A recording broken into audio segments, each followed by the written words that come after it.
आप सभी का स्टडी कोर्स पे स्वागत है। आशा करते हैं आप लोग अच्छे होंगे, पढ़ाई कर रहे होंगे मन लगा करके। और यहाँ पर बात करेंगे एसडीएम कैसे बने, क्योंकि बहुत सारे लोगों ने कमेंट किया कि एसडीएम के बारे में बताइए कि एसडीएम कैसे बना जा सकता है।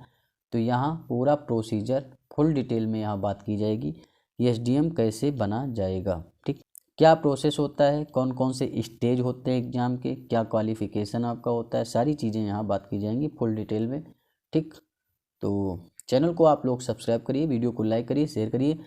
तो चलिए बात करते हैं फ़िलहाल एसडीएम कैसे बने। इससे पहले आपको जानना पड़ेगा एसडीएम होता क्या है। एसडीएम का फुल फॉर्म अगर बात करें तो सब डिविजनल मजिस्ट्रेट होता है इसका फुल फॉर्म, और वही जो है इसे हिंदी में कहते हैं उप प्रभागीय अधिकारी या उप जिला अधिकारी भी कहा जाता है। उप जिला अधिकारी क्या होता है, उप प्रभागीय अधिकारी क्या होता है और सब डिविजनल मजिस्ट्रेट क्या होता है, चलिए बताते हैं। देखिए जो ये आपका बड़ा वाला गोला है, तो बड़ा वाला जो गोला है ये आपका, ये है पूरा का पूरा आपका कंट्री यानी भारत देश। और भारत देश के अंदर हैं बहुत सारे राज्य।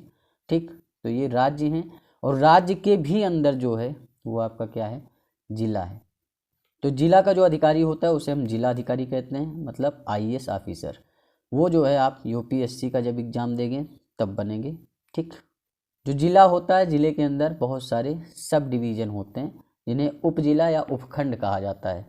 तो उसका अधिकारी होता है आपका क्या, एसडीएम। तो उस क्षेत्र का अधिकारी आपका एसडीएम होता है। जो सब डिवीज़न होता है उसमें 2 से 3 तहसील भी हो सकती हैं, 2 तहसील भी हो सकती हैं। तो क्योंकि ज़िला जो होता है कई तहसीलों से मिलकर बनता है, कई तहसीलों से मिलकर ज़िला बनता है, कई ज़िलों से मिलकर जो बनता है वो आपका प्रदेश बनता है, और कई प्रदेशों से मिलकर आपका पूरा देश बनता है। तो ये सिस्टम होता है। तो ये आप समझ ही सकते हैं इसमें क्या समझाना है। 2 से 3 तहसील हैं, उसका एक उपजिला होता है। तो उस उपजिला का जो अधिकारी होता है उसे कहते हैं एसडीएम। तो जाहिर सी बात है आप लोग समझ गए होंगे उपजिला अधिकारी होता क्या है। जो जिला अधिकारी होता है उसके अंडर आपको काम करना पड़ता है। सारी जो गतिविधियां हैं, सारी जानकारी है, सब चीज़ आपको रिपोर्ट करनी होती हैं आपके अपने डीएम जी को। ठीक, जिला अधिकारी को सारी चीज़ें बतानी पड़ती हैं जो भी आप कार्रवाई कर रहे हैं, क्योंकि वो जिला अधिकारी जिला में बैठे हैं, आप उनके अंडर काम करते हैं। तो आप जो है जिला अधिकारी के अंडर काम करते हैं, लेकिन जो आप उप जिला में बैठे हैं तो वहाँ के आप पूरे सर्वे सर्वा हैं। सारी कार्रवाई जो भी होगी, आपको 2 तहसील मिल गई हैं तो 2 तहसील के अंदर आप सारी गतिविधि आप देखेंगे। आपके अंदर जो भी तहसीलदार हैं, तहसीलदार आपसे नीचे होंगे। ठीक, तो तहसीलदार हैं जो भी आपके अधिकारी हैं वो आपके अंडर काम करेंगे। एसडीएम के बहुत सारे कार्य क्षेत्र होते हैं, उसके ऊपर अलग से वीडियो बना देंगे। अभी यहाँ पर सिर्फ आपको जो है एसडीएम कैसे बने उसी का प्रोसेस बताएंगे बस। ठीक, क्योंकि वीडियो क्या होगा फिर उसमें बहुत सारी चीज़ें इंक्लूडेड हो जाती हैं तो आप समझ नहीं पाएंगे। तो आपके अंडर बहुत सारे क्या होंगे, तहसीलदार होंगे, बहुत सारे और अधिकारी होंगे, क्योंकि यूपी पीसीएस में ऐसा नहीं कि सिर्फ एसडीएम की पोस्ट होती है। यूपी पीसीएस में एसडीएम डीएसपी के नीचे भी बहुत सारी पोस्ट होती हैं, तो वो भी क्या है, प्रशासनिक अधिकारी ही होते हैं। लेकिन एसडीएम क्या होता है, डीएसपी क्या होता है, एक बड़ी पोस्ट होती है। ठीक, तो आप समझ गए कि एसडीएम होता क्या है, ये आपको पता चली गया कि एसडीएम आपका क्या होता है। लेकिन deputy collector equal to SDM and SDM equal to deputy collector, दोनों एक ही चीज़ है, कोई अलग अलग चीज़ नहीं है। ठीक, जो डिप्टी कलेक्टर जब आप ज्वाइन करते हैं, ठीक, जब भी आप ज्वाइन करेंगे तो आप एज ए डिप्टी कलेक्टर ही ज्वाइन करेंगे। जब लोक सेवा आयोग में आप एग्ज़ाम देंगे, प्री मेंस इंटरव्यू क्वालिफाई करेंगे, तो एज ए डिप्टी कलेक्टर आप ज्वाइन करेंगे। लेकिन जब आप किसी के ऊपर दंडात्मक कार्रवाई करते हैं सीआरपीसी के तहत, तो आप जो है अपनी पावर का जब यूज करते हैं ना, तो आप बन जाते हैं एसडीएम। ठीक, तो ये आप समझ सकते हैं। तो डिप्टी कलेक्टर और एसडीएम एक ही चीज़ होती है, लेकिन एज ए डिप्टी कलेक्टर आप ज्वाइन करते हैं और जब आप अपनी पावर का यूज करते हैं तो आप एसडीएम बन जाते हैं। बस सिंपल सा फंडा है और कुछ नहीं है। जब आप पावर यूज करते हैं तो आप एसडीएम हैं। यहाँ आप सारी चीज़ें समझ गए, एसडीएम क्या होता है और डिप्टी कलेक्टर क्या होता है। और अब आगे बात करेंगे प्रोसेस क्या होता है, आप एसडीएम बन कैसे सकते हैं। तो एसडीएम बनने का सिंपल सा एक फंडा होता है, यह आपका एक आईएएस का पेपर होता ही है, आपको पता है। तो आईएएस का जो एग्ज़ाम होता है उसमें जब आप आईएएस बनते हैं, ठीक, हाई रैंक लेकर आते हैं, जितनी भी पोस्ट होती हैं उसमें हाई रैंक लेकर आते हैं तो आप बनते हैं आईएएस अधिकारी। जब आप आईएएस अधिकारी बनते हैं, आईएएस क्वालिफाई करते हैं यूपीएससी के थ्रू, तो आप जब ज्वाइन करेंगे तो 2 साल प्रोबेशन पीरियड का होगा, उसमें आपको एज ए एसडीएम ही काम करना पड़ेगा। तो ये होता है पहला तरीका। लेकिन ये जो है परमानेंट तरीका नहीं, क्योंकि आप एसडीएम बनेंगे उसके बाद डायरेक्ट आईएएस बन जाएंगे 2 साल बाद। एसडीएम आपको सिर्फ एसडीएम ही बनना है, क्योंकि एसडीएम की पोस्टिंग होती है स्टेट में होती है। देखिए जो डीएम होता है वो आपका पूरे देश में कहीं भी ट्रांसफ़र हो सकता है, जबकि एसडीएम जो होता है उसका ट्रांसफ़र आपके स्टेट के अंदर ही होगा। तो बहुत सारे लोग ये भी है कि आईएएस क्लियर करने के बाद भी जो है स्टेट पीसीएस क्लियर करते हैं। उसका रीज़न ये होता है कि उन्हें जो है स्टेट में ही काम करना होता है, बाहर वो नहीं जाना चाहते हैं, तो वो डीएम की पोस्ट छोड़ करके एसडीएम बनते हैं, आप समझ सकते हैं।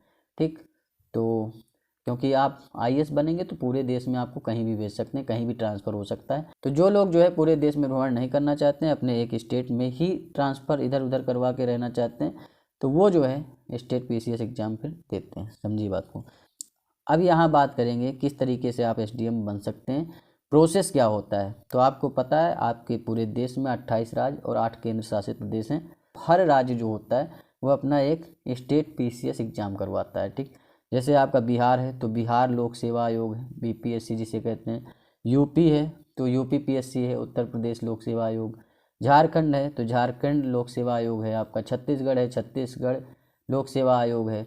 आरपीएससी होता है राजस्थान पीसीएस जिसे कहते हैं, राजस्थान लोक सेवा आयोग। तो हर स्टेट का जो लोक सेवा आयोग होता है वो अपना पीसीएस का एग्ज़ाम कंडक्ट करवाता है। ठीक, तो जैसे अभी यूपी पीएससी का नोटिफिकेशन आया हुआ है, यूपी पीएससी की वैकेंसी आई हुई है, उसमें आप फॉर्म फिल कर सकते हैं। तो फॉर्म फिल करेंगे तो प्रोसेस आगे होगा, आगे बढ़ेगा, उसके बारे में बात करेंगे। तो हर स्टेट जो है अपना पीसीएस एग्ज़ाम करवाता है, उसके लिए नोटिफिकेशन निकलता है, वैकेंसी आती है। ठीक, और वैकेंसी आती है, लोग फॉर्म फिल करते हैं और फिर जो है अप्लाई करते हैं। तो अप्लाई करने के लिए क्या सिस्टम होता है, क्या क्या चीज़ें मांगी जाती हैं। देखिए क्वालिफ़िकेशन की बात करें तो क्वालिफ़िकेशन में सिंपल ग्रेजुएशन मांगा जाता है, मतलब आपने बीए किया, बीकॉम किया, बीएससी किया, कुछ भी किया ग्रेजुएशन में, आप अगर ग्रेजुएट हैं तो फॉर्म फिल कर सकते हैं। कुछ स्पेशल पोस्ट होती हैं, ठीक, उसमें स्पेशल कैटेगरी में स्पेशल क्वालिफ़िकेशन मांगा जाता है बस। ज़्यादातर पोस्ट जैसे 500 पोस्ट निकली हैं तो उसमें 15, 20, 25 पोस्ट होंगी जो स्पेशल क्वालिफ़िकेशन वालों के लिए होती हैं, और लगभग पोस्ट जो है सिंपल ग्रेजुएशन वालों के लिए ही होती हैं। तो ये आप समझ सकते हैं।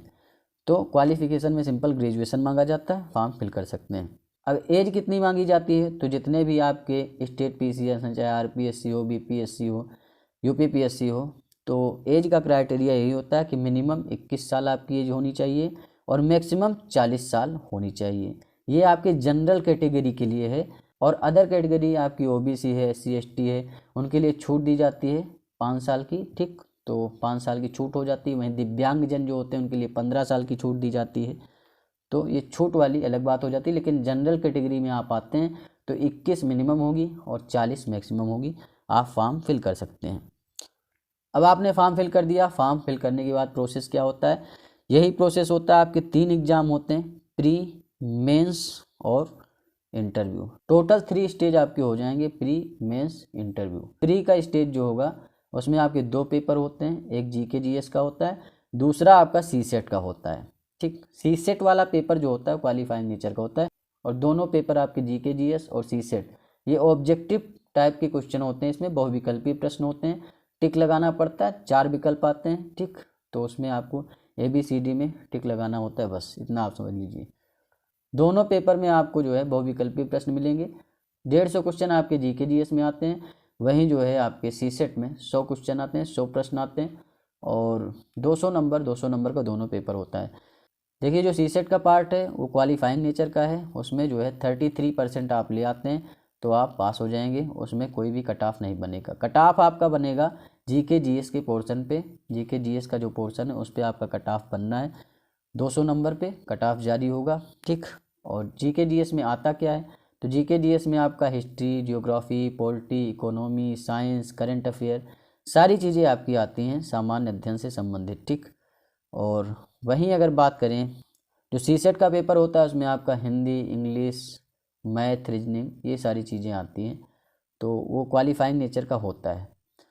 तो जीके जीएस के हिसाब से आपका कट ऑफ बनेगा, 200 नंबर का पेपर होता है।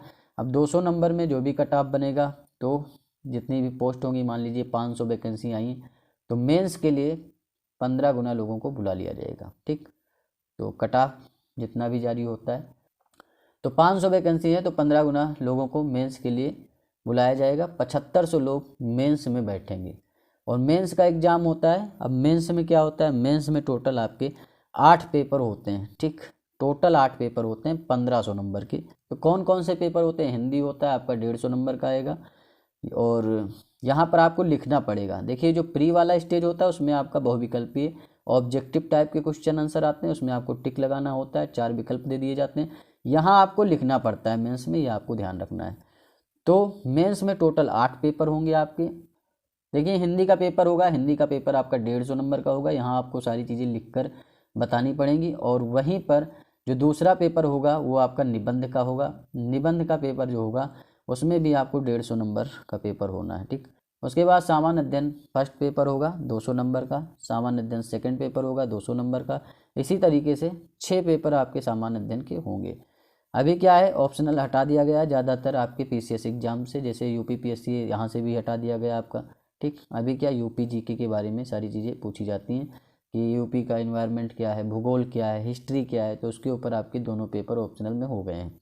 तो टोटल 6 पेपर आपके होते हैं जीके जीएस के, और वहाँ पर 200 नंबर का होगा। टोटल 1500 नंबर का ये आपका हो जाएगा। फिर 1500 नंबर के ऊपर कट ऑफ आपका बनेगा। अब 1500 नंबर के ऊपर जो कट ऑफ बनेगा, 1500 नंबर पे कट ऑफ जारी होगा। उसके बाद में तो इंटरव्यू के लिए ये मान के चलिए लगभग 2 गुना अप्रोक्स बुलाए जाते हैं। जैसे आपकी 500 वैकेंसी है तो ये मान के चलिए कि 800-900 लोगों को बुलाया जाएगा इंटरव्यू के लिए।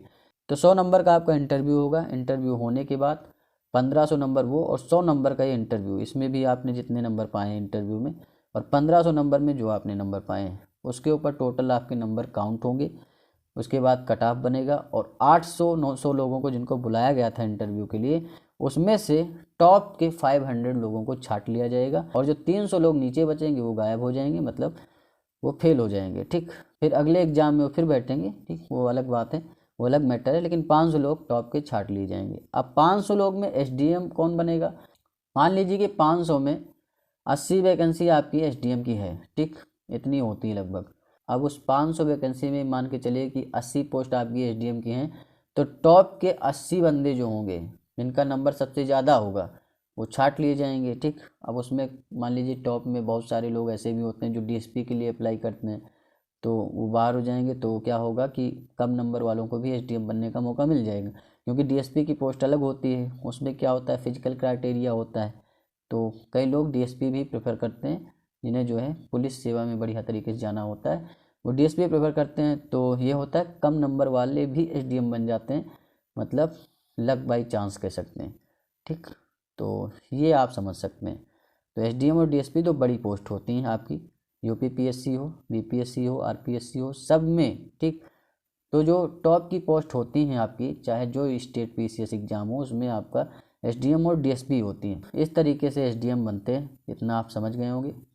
तो मन लगा के पढ़ाई करते रहिए। अगले वीडियो में आपको बता दिया जाएगा एसडीएम को सैलरी कितनी मिलती है, आवास कैसा मिलता है, ठीक, गाड़ी कैसे मिलती है, गार्डन कैसे मिलता है, माली कैसे मिलता है, नौकर कैसे मिलता है, कितना रुतबा, कितना भौकाल होता है। ये सारी बात करेंगे नेक्स्ट वीडियो में, क्योंकि ये वीडियो क्या स्पेशल था कि एसडीएम कैसे बने।